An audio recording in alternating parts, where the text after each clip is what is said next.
Hello everyone. Today I'm going to show you guys how to find the IP address of your PC.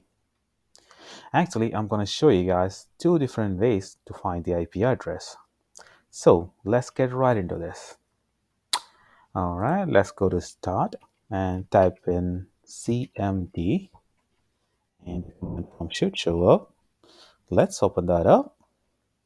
And up here, I want you guys to type in ipconfig and hit enter. Since I'm connected to a Wi-Fi, I'm going to look for wireless LAN adapter.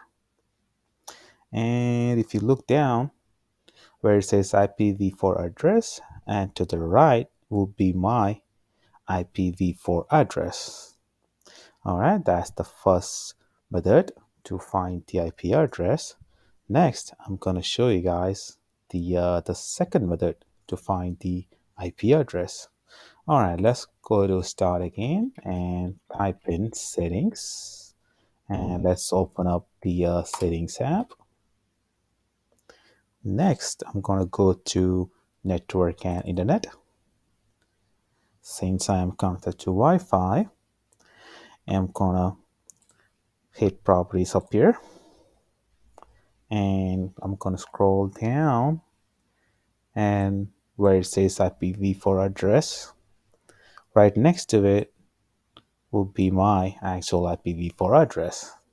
Similarly, you guys could check your IP address. And here concludes this video. Thank you for watching.